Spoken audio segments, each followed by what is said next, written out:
Legislação extravagante. Lei 10.671 de 2003, Estatuto do Torcedor, parte 1. Olá, tudo bem com você? Eu sou Thiago Pacheco, delegado de polícia em Minas Gerais e professor de Direito Penal e Legislação Extravagante aqui na Prova Concursos. Vamos com um tema muito importante, muito relevante para a sua aprovação. Falaremos agora nesta aula de Estatuto do Torcedor. E muita atenção, essa aula será dividida em 3 partes, perfeito? Você precisa assistir às 3 partes para ter o seu estudo, de forma mais completa. Nesta aula vamos à parte 1, depois uma segunda aula com a parte 2 e a terceira aula com a parte 3, combinado? Então vamos lá. Primeira parte, Lei 10.621, parte 1, vamos lá. Estatuto do Torcedor. Definição, tá? Definição para a gente compreender melhor a matéria. O que é o Estatuto do Torcedor? Tá?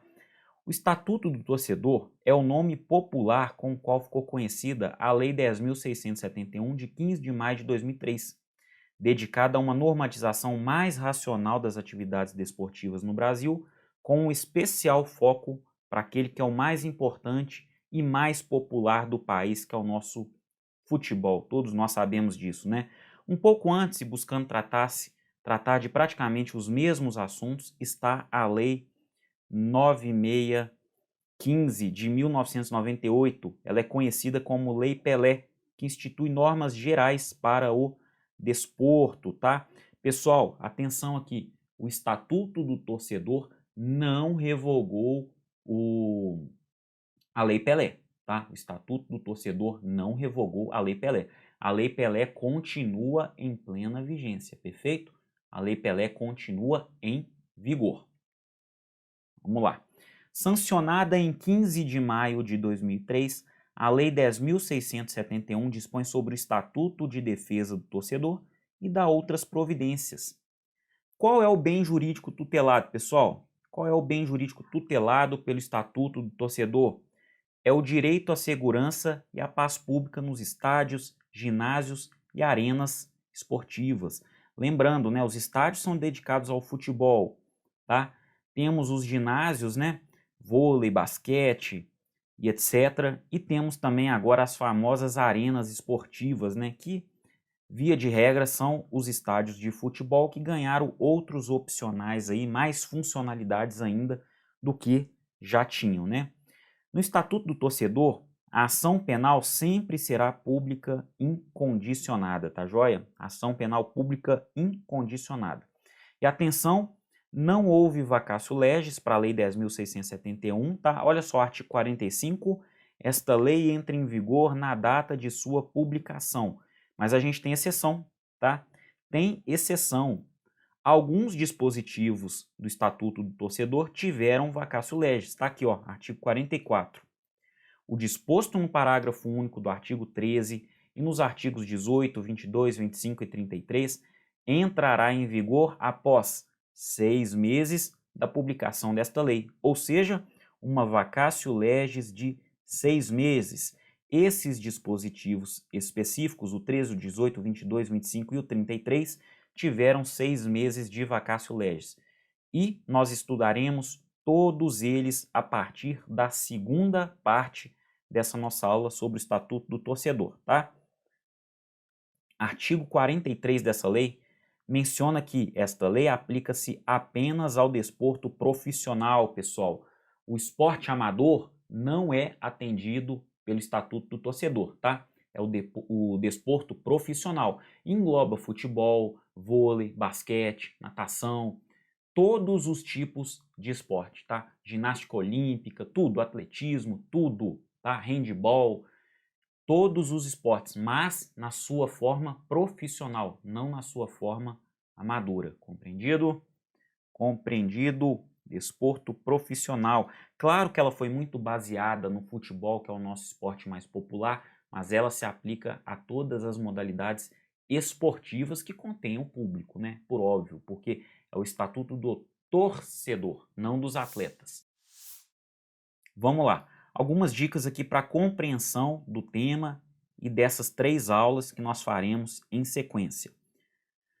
No Estatuto do Torcedor, temos uma espécie de prolongamento do Código de Defesa do Consumidor, tá?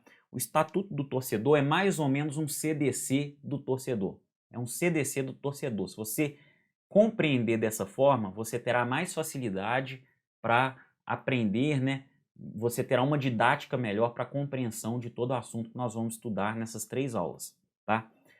É um prolongamento, né, uma espécie de prolongamento do CDC na área das práticas desportivas, na realização das partidas e todo o procedimento e logísticas que tais eventos necessitam. A lei procurou atingir todas as modalidades de esporte que tenham acesso garantido ao público torcedor. Olha só, todas as modalidades de esporte que tenham acesso garantido ao público torcedor. Mas na prática, isso significa quase que totalmente abordar o assunto do ponto de vista da prática do futebol e seu respectivo público, né? Mas é isso, pessoal. O futebol é de fato o esporte mais popular aqui no Brasil, tá? Mas a lei não está limitada ao esporte. Mas quem pensou, né? O legislador, na hora de escrever os artigos, ele pensou no futebol e joga aquilo para todos os outros esportes. Pensa no futebol e joga aquilo para os demais. Funciona mais ou menos dessa forma. A lei trata dos mais diversos aspectos da relação entre torcedores. As principais questões são acessibilidade às informações indispensáveis para o acesso aos jogos, disponibilidade dos ingressos, inclusive no que tange à meia entrada e seus destinatários, a segurança necessária nos estádios e, obviamente, nas arenas e nos ginásios também, né? Higiene nos estádios e nas arenas e nos ginásios também, da mesma forma, a comercialização de alimentos, a assistência médica para todos os presentes no evento esportivo, a criação da figura do ouvidor, olha que interessante, incumbido de receber reclamações e sugestões por parte dos torcedores dirigidas aos organizadores dos eventos. A gente vai estudar isso aqui com calma também, tá? Ampla informação e orientação acerca de cada local do estádio, além de pontos de atendimento aos torcedores, para esclarecimento de qualquer informação de cunho mais trivial. Esta última norma sendo obrigatória para estádios com mais de 20.000 assentos, tá? Então, ela praticamente se limita aos estádios e arenas de futebol, tá? Mas alguns ginásios ainda comportam esse público. O Mineirinho, por exemplo, né, em Belo Horizonte, o Maracanãzinho no Rio de Janeiro, mas são poucos. E define também condutas criminosas, isso mesmo, o Estatuto do Torcedor, ele define várias condutas criminosas, e nós vamos estudar essas condutas criminosas na 3ª aula do nosso curso aqui sobre o Estatuto do Torcedor. Combinado? O Estatuto do Torcedor, pessoal, é uma norma de caráter interdisciplinar. Ela possui aspectos cíveis, penais, administrativos, processuais e etc. Ela não se exaure em uma determinada disciplina. Por exemplo, não é uma lei penal. Não é uma lei penal. Também não é uma lei civil. Não é uma lei administrativa. É uma lei que aborda vários aspectos e várias disciplinas jurídicas em um mesmo diploma legal. Por quê? É um estatuto. Estatuto é algo mais completo, né? É um complexo normativo, é um estatuto e trata de diversas questões, por óbvio, né? O Estatuto do Torcedor inovou ainda por trazer amplos dispositivos tratando da segurança nos estádios, no maior fomento das divisões inferiores e de base de todos os esportes com presença de público, tornando-os mais competitivos, de melhor qualidade e capazes também de atrair mais espectadores. Notável também a iniciativa contida na letra da lei de garantir o cumprimento do princípio da publicidade aos tribunais de justiça desportiva. Isso é muito importante, tá? Órgãos que, por determinação de entidades como a FIFA, tá, acabam por ter um certo distanciamento das demais instâncias da justiça em nosso país. E o Estatuto do Torcedor tenta fazer essa conexão para que o torcedor não fique tão distante das questões jurídicas e políticas que são decididas lá pelos órgãos superiores, né? E tudo parte lá da FIFA, que é o órgão superior do esporte, no caso, estamos falando aqui de futebol, perfeito? No caso, estamos falando de futebol. A FIFA organiza o futebol. E é o esporte que de fato mais movimenta pessoas, né? Dinheiro, publicidade, não só no Brasil, como em todo o mundo. Finalidade do Estatuto do Torcedor. Este estatuto estabelece normas de proteção e defesa do torcedor. Esta é a finalidade precípua do Estatuto do Torcedor, tá? Responsabilidade solidária, está aqui no artigo 1º-A. Olha só, a prevenção da violência nos esportes é de responsabilidade do poder público, das confederações, federações, ligas, clubes, associações ou entidades esportivas, entidades recreativas e associações de torcedores, inclusive de seus respectivos dirigentes, olha só, os dirigentes também, bem como daqueles que, de qualquer forma, promovem, organizam, coordenam ou participam dos eventos esportivos. Pessoal, a prevenção da violência é responsabilidade solidária de praticamente todo mundo. Todo mundo que está envolvido com o esporte, não estou falando apenas de futebol, estou falando do esporte profissional. Todo mundo que de alguma forma participa, tem algum envolvimento com o esporte, possui responsabilidade solidária. Responsabilidade solidária não é responsabilidade subsidiária, não, é solidária, ou seja, todo mundo tem aquela primeira responsabilidade no que tange a violência, responsabilidade penal, responsabilidade civil, responsabilidade administrativa, todas as responsabilidades possíveis, tá? Atenção nisso aí, isso é cobrado em prova, tá? Responsabilidade solidária entre todas essas organizações, pessoas, entidades, né? Todas, perfeito? Definição de torcedor, pessoal, tá aqui, ó. Tá aqui no artigo 2º. Artigo 2º. Torcedor é toda pessoa que aprecie, apoie ou se associe a qualquer entidade de prática desportiva do país e acompanhe a prática de determinada modalidade esportiva, tá? Toda pessoa que aprecie, apoie ou se associe a qualquer entidade de prática desportiva do país, não somente o futebol, e também acompanhe a prática de determinada modalidade esportiva, ou seja, um conceito muito longo, um conceito, né, extremamente complexo, que engloba tudo. Se você gosta de um time, fala assim, eu torço para tal time, de futebol, de vôlei, de basquete, o que for. Você é um torcedor. Acabou, acabou, tá? Frequentou um jogo ali, não sabe nem qual time está jogando? É torcedor. Para fins desta lei, é torcedor. Salvo prova em contrário, presumem-se a apreciação, o apoio ou o acompanhamento de que trata o caput deste artigo. Então aqui, ó, é presumida, essa relação é presumida, tá? A apreciação, o apoio ou o acompanhamento é presumido, salvo prova em contrário, tá? Salvo prova em contrário. Então presume-se que o torcedor aprecia, apoie e acompanhe, né, o seu time. Artigo 2º-A. Considera-se torcida organizada, agora a gente está falando de torcida organizada. Ó. Para os efeitos desta lei, a pessoa jurídica de direito privado ou existente de fato que se organize para o fim de torcer e apoiar entidade de prática esportiva de qualquer natureza ou modalidade. Ó, conceito introduzido na lei em 2010, tá joia? A torcida organizada deverá manter cadastro atualizado de seus associados ou membros, o qual deverá conter pelo menos as seguintes informações. Então, olha só, como é que a gente mantém o controle de quem participa de uma torcida organizada? A gente precisa das seguintes informações, ó, o cadastro com nome completo, fotografia, filiação, número do registro civil, né, que é o nosso RG, número do CPF, data de nascimento, estado civil, profissão, endereço completo e escolaridade. Todos esses dados ajudam, né, as autoridades públicas a identificarem eventuais torcedores que, porventura, cometam atos de violência nos estádios. Por isso é importantíssimo nós termos um cadastro completo desses torcedores e o mais importante disso, com nome e fotografia. Nome e fotografia. E é claro, endereço, CPF, RG, data de nascimento, filiação, tudo isso colabora muito também.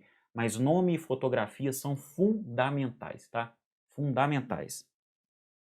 Para todos os efeitos legais, equiparam-se a fornecedor nos termos do CDC, a entidade responsável pela organização da competição, bem como a entidade de prática desportiva detentora do mando de jogo, tá? Então, olha só, para todos os efeitos legais, olha só, quem que é o fornecedor? Estamos falando do fornecedor. Isso nos termos do CDC, hein, pessoal? A entidade responsável pela organização da competição e também a entidade de prática desportiva detentora do mando do jogo. Então, suponhamos num jogo do Campeonato Brasileiro entre Cruzeiro e Flamengo, por exemplo. Cruzeiro e Flamengo. Um jogo do Campeonato Brasileiro. E o mando de campo, vamos supor, é do Flamengo, lá no Maracanã, no Rio de Janeiro. Quem é o fornecedor neste caso? Vai ser a CBF, a Confederação Brasileira de Futebol, né, a CBF, e o Flamengo, e o Clube de Regatas do Flamengo, tá? As duas entidades, né, a Confederação de Futebol, né, Brasileira de Futebol, e o Clube de Regatas do Flamengo são considerados para fins aqui, né, do CDC como fornecedores, tá? Fornecedores, responsabilidade então solidária entre ambos, responsabilidade solidária entre ambos, tá? Da transparência na organização. São asseguradas ao torcedor a publicidade e transparência na organização das competições administradas pelas entidades de administração do desporto, bem como pelas ligas de que trata o artigo 20 da Lei 9615. Lembrando, essa aqui é a nossa lei, o quê? Lei Pelé. É a Lei Pelé, perfeito? Então, olha só, mais uma vez a gente está falando de transparência na organização, ó. Transparência na organização dos eventos esportivos. São asseguradas ao torcedor, olha só, direito do torcedor, a publicidade e transparência na organização das competições administradas pelas entidades de administração de desporto, a CBF, por exemplo, a Federação Carioca, a Federação Paulista, né? Bem como pelas ligas de que trata o artigo 20 da Lei Pelé, as ligas independentes, né, pessoal? As ligas independentes. E nós já tivemos aqui no Brasil a Liga João Avelange, vocês se lembram? Os times aí por um ano, né, se desligaram da CBF e foram atuar na Liga João Avelange. Salvo engano, em 1998, eu acho que o Vasco foi o campeão. Salvo engano, foi isso. Mas enfim, isso é só um parênteses aqui, não importa para a nossa aula não. Vamos lá. As entidades de que trata o caput farão publicar na internet em sítio da entidade responsável pela organização do evento.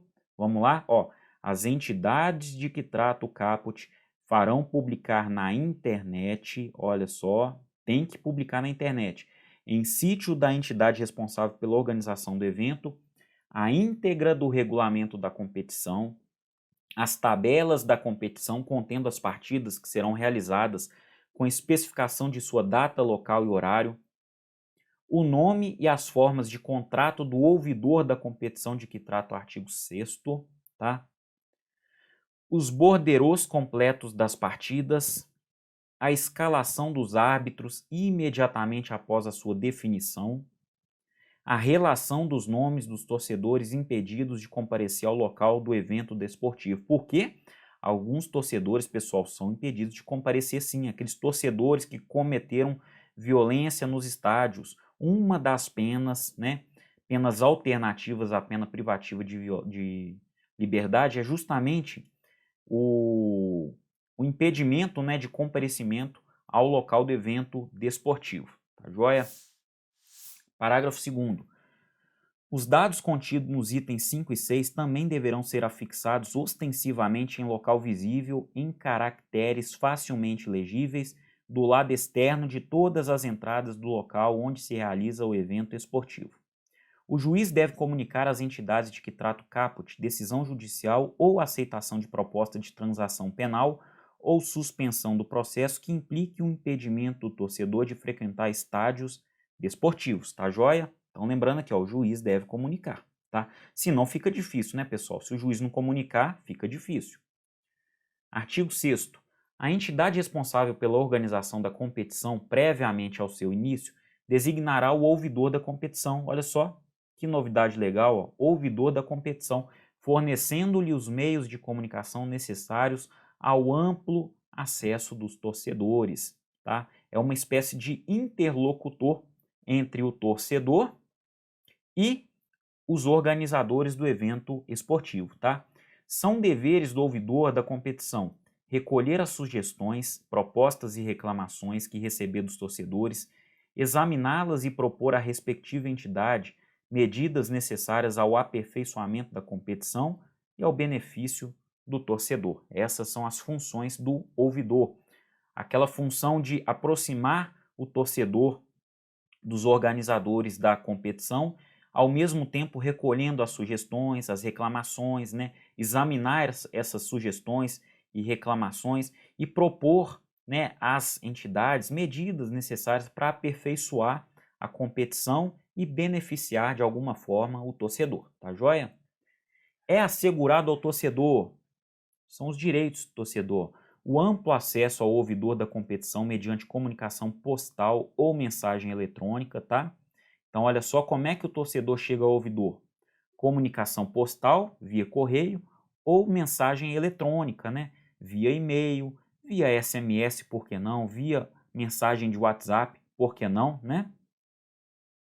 O direito de receber do ouvidor da competição as respostas às sugestões, propostas e reclamações que encaminhou no prazo de 30 dias. Então aqui, ó, encaminhou à ouvidoria alguma sugestão, alguma proposta, alguma reclamação, o torcedor tem o prazo de 30 dias para ser informado aí do feedback da sua demanda, tá? 30 dias. Então o ouvidor tem 30 dias para responder a demanda que foi levada pelo torcedor.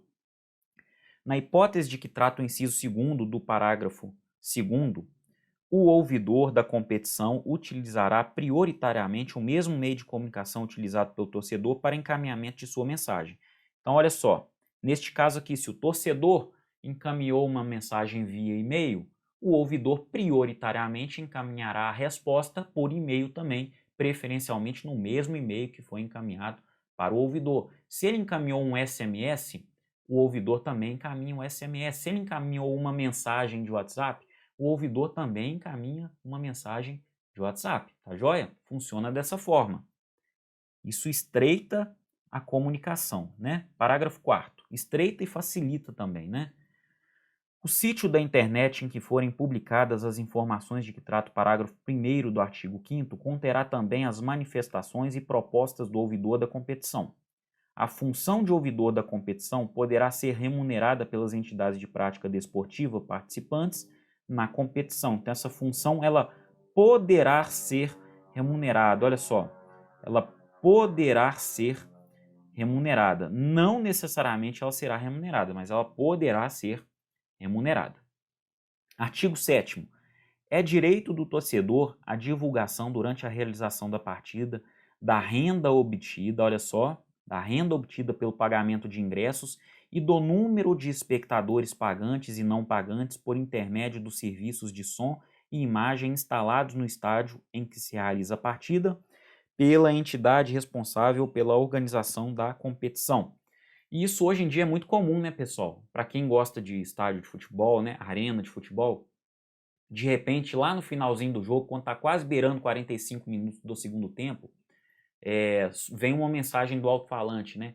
Público pagante, tantas mil pessoas. Público não pagante, tantas mil. Renda do jogo, tantos mil reais ou tantos milhões de reais, né? Isso é muito comum, não só no futebol, mas no vôlei, no basquete, no atletismo. Isso é, inclusive, obrigatório. É um direito do torcedor. Isso é um direito do torcedor, tá? Artigo 8º. As competições de atletas profissionais de que participem entidades integrantes da organização desportiva do país deverão ser promovidas de acordo com o calendário anual de eventos oficiais, tá? De eventos oficiais que, olha só, garanta às entidades de prática desportiva participação em competições durante pelo menos 10 meses do ano, tá? 10 meses de atividade, porque os esportes, pessoal, eles são patrocinados. E os patrocinadores querem ver eventos para que a sua marca seja divulgada. Quando não há eventos esportivos, a divulgação da marca fica mais fria, né? Não fica quente, fica mais fria. Então, a publicidade também demanda jogos, demanda partidas, né? Demanda campeonatos. Então, fica essa regra aí do inciso primeiro. Inciso segundo, adote em pelo menos uma das competições de âmbito nacional sistema de disputa em que as equipes participantes conheçam previamente ao seu início a quantidade de participantes que disputarão, bem como seus adversários. Então, isso tudo é necessário, pessoal. Pelo menos uma competição de âmbito nacional. No nosso caso aqui, ó, é o Campeonato Brasileiro. No nosso caso que eu digo é o do futebol, né, que é mais fácil de visualizar as coisas. Aqui, ó. É o Campeonato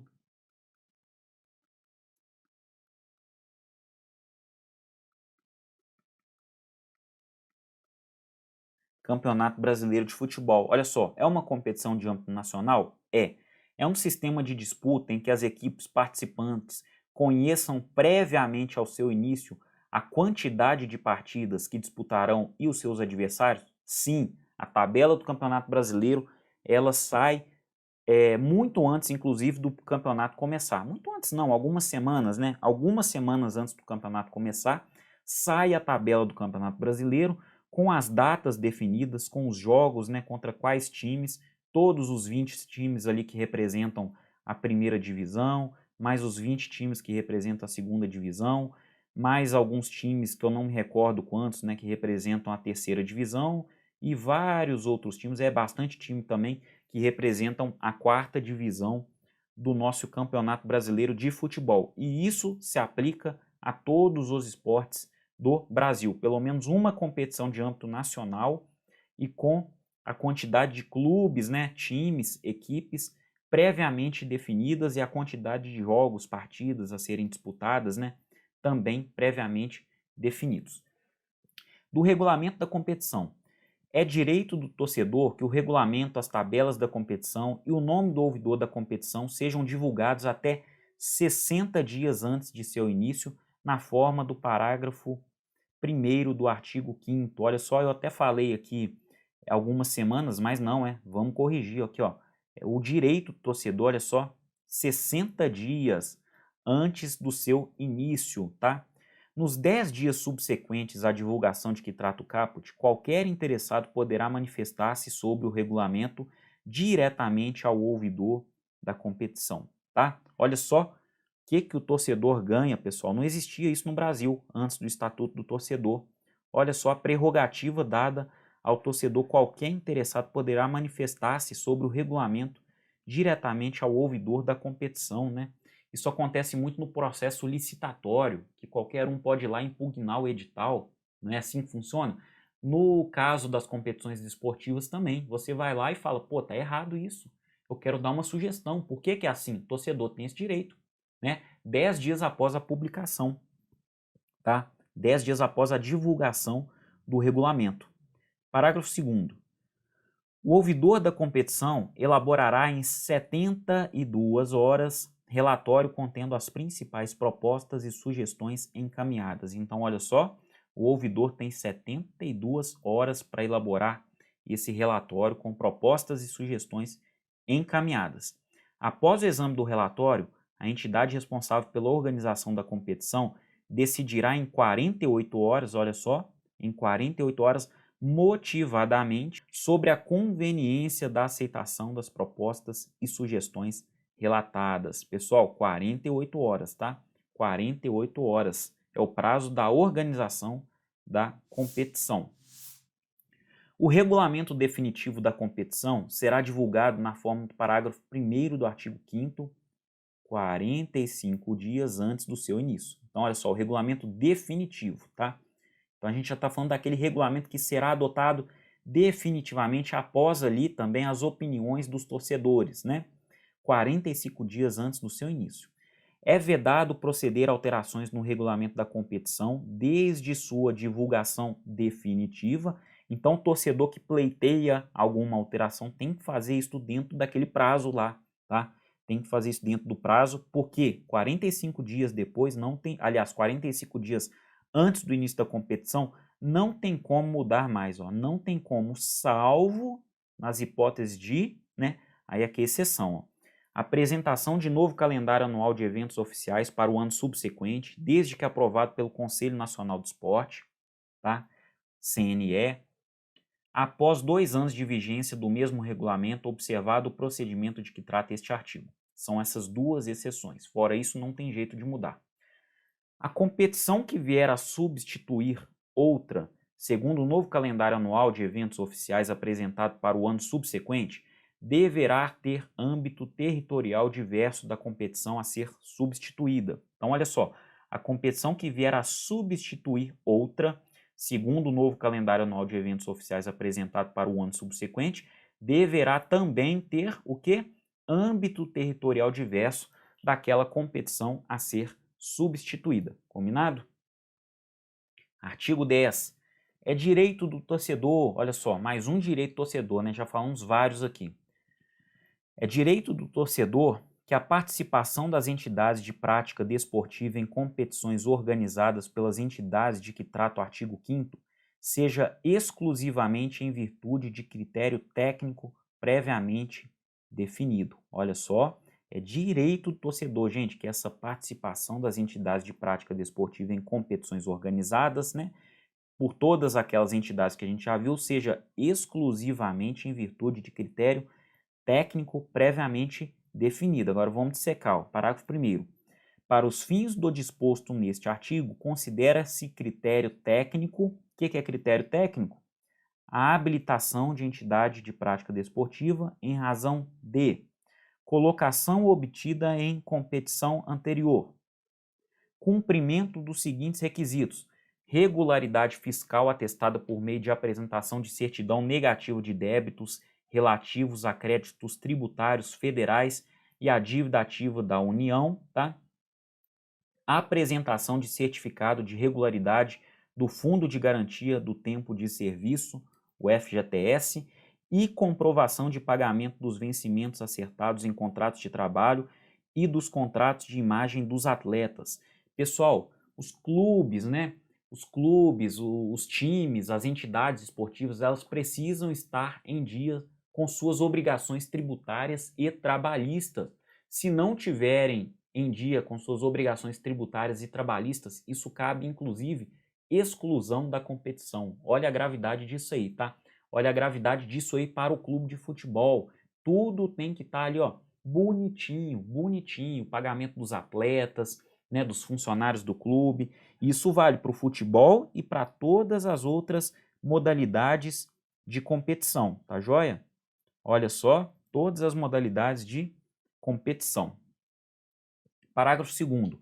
Fica vedada a adoção de qualquer outro critério, especialmente o convite observado o disposto no artigo 89 da Lei 9.615. Então, uma equipe não pode comparecer ou participar de uma competição especificamente via convite. Não, pessoal, não. Olha só, vamos rever de novo aqui, ó, o inciso 1º, ó, colocação obtida em competição anterior, tá? Então vamos lá na Copa do Brasil, um evento aqui que ocorre no Brasil, um evento nacional também de futebol. Quais clubes participam da Copa do Brasil? Os clubes convidados? Não. Os clubes que atingem determinado patamar ali de posição no seu campeonato estadual, né? No Campeonato Mineiro, Campeonato Carioca, Campeonato Gaúcho, Campeonato Paulista, Campeonato Baiano, né? Campeonato Pernambucano e etc, tá? O primeiro, o segundo, o terceiro colocado, tá? Em alguns campeonatos tem mais vagas, outros menos vagas, isso tem a ver lá com os critérios da competição, tá? Com a posição no ranking dos clubes, etc. Mas o fato é, existe já um regulamento pré-definido para ver quem vai participar. Não pode haver participação por convite. Isso já aconteceu. A Copa do Brasil era assim no início. Eram clubes convidados. Hoje não, você precisa de critérios objetivos, tá? Não tem como participar somente por convite. Parágrafo 3º. Em campeonatos ou torneios regulares com mais de uma divisão, serão observados o princípio do acesso e do descenso e as seguintes determinações sem prejuízo da perda de pontos na forma do regulamento. A entidade de prática desportiva que não cumprir todos os requisitos estabelecidos no inciso 2 do parágrafo 1º deste artigo, participará da divisão imediatamente inferior a que se encontra classificada, tá? A vaga desocupada pela entidade, olha só, a vaga desocupada pela entidade de prática desportiva rebaixada nos termos do inciso 1 deste parágrafo será ocupada por entidade de prática desportiva participante da divisão que receberá a entidade rebaixada nos termos do inciso 1º deste parágrafo, obedecida a ordem de classificação do campeonato do ano anterior e desde que cumpridos os requisitos exigidos no inciso 2º do parágrafo 1º. O que foi falado aqui, o que foi mencionado nesse dispositivo aqui? O rebaixamento, o acesso e o rebaixamento. No Campeonato Brasileiro funciona da seguinte forma: os 4 últimos são rebaixados e os 4 primeiros do Campeonato da Série B são, eles ascendem para a Série A do futebol. É isso que está falando aqui, inclusive sempre funcionou desta forma no futebol. O vôlei também tem esse aspecto, o basquete, tá joia? Principalmente os esportes coletivos, né? Tem divisões subsidiárias. Vamos lá, parágrafo 4º. Serão desconsideradas as partidas disputadas pela entidade de prática desportiva que não tenham atendido ao critério técnico previamente definido, inclusive para efeito de pontuação na competição. Parágrafo 5º. A comprovação da regularidade fiscal de que trata a linha A do inciso 2 do parágrafo 1º deste artigo poderá ser feita mediante a apresentação de certidão positiva com efeito de negativo de débitos relativos a créditos tributários federais e a dívida ativa da União. Então, olha só, a comprovação de regularidade fiscal, ela poderá ser feita também mediante a apresentação de certidão positiva com efeitos de negativas de débitos, ou seja, quando o clube tenha feito um acordo, né, com o fisco, um acordo com o fisco e parcelado os impostos atrasados, tá? Isso aí vocês estudam muito bem em direito tributário, se for o caso, né? Se isso estiver no seu edital. Se não estiver, você nem vai estudar. Mas, a grosso modo, é isso aí. Certidão positiva com efeito de negativo. Artigo 11. É direito do torcedor mais um direito: que o árbitro e seus auxiliares entreguem em até 48 horas contadas do término da partida a súmula, olha só, a súmula e os relatórios da partida ao representante da entidade responsável pela organização da competição. Então, pessoal, a súmula é um direito do torcedor, a súmula da partida é um direito do torcedor, 48 horas após o final da partida, tá? Em casos excepcionais de grave tumulto ou necessidade de laudo médico, os relatórios da partida poderão ser complementados em até 24 horas após o seu término. Mas olha só, em casos excepcionais, tá? De grave tumulto ou então de necessidade de laudo médico. A súmula e os relatórios da partida serão elaborados em 3 vias, de igual teor e forma, devidamente assinadas pelo árbitro, auxiliares e pelo representante da entidade responsável pela organização da competição. A primeira via será acondicionada em envelope lacrado e ficará na posse de representante da entidade responsável pela organização da competição, que a encaminhará ao setor competente da respectiva entidade até às 13 horas do primeiro dia útil subsequente. Olha só, os prazos são apertados, né? O lacre de que trata o parágrafo 3º será assinado pelo árbitro e seus auxiliares. A segunda via ficará na posse do árbitro da partida, servindo-lhe como recibo. E a terceira via ficará na posse do representante da entidade responsável pela organização da competição, que a encaminhará ao ouvidor da competição até às 13 horas do primeiro dia útil subsequente para imediata divulgação. Artigo 12, para a gente fechar com chave de ouro essa primeira aula. A entidade responsável pela organização da competição dará publicidade à súmula e aos relatórios da partida no sítio de que trata o parágrafo 1º do artigo 5º até às 14 horas do terceiro dia útil subsequente ao da realização da partida. Pessoal, a gente está falando de que, olha só, a entidade responsável pela organização dará publicidade à súmula e aos relatórios da partida na internet. É isso mesmo, pessoal, na internet. O relatório da partida e as súmulas precisam ficar expostas na internet, de forma que o torcedor tenha acesso ao conteúdo, né, dessa documentação. Pessoal, essa foi a nossa primeira aula sobre o Estatuto do Torcedor. Falamos aqui, né, expomos algumas denominações, alguns conceitos básicos e já iniciamos no artigo 1º, fomos até o artigo 12. Na próxima aula, na aula 2, a gente vai iniciar, aliás, reiniciar o nosso estudo a partir do artigo 13 do Estatuto do Torcedor. Combinado? Então, um grande abraço e eu te espero lá na segunda aula. Até mais!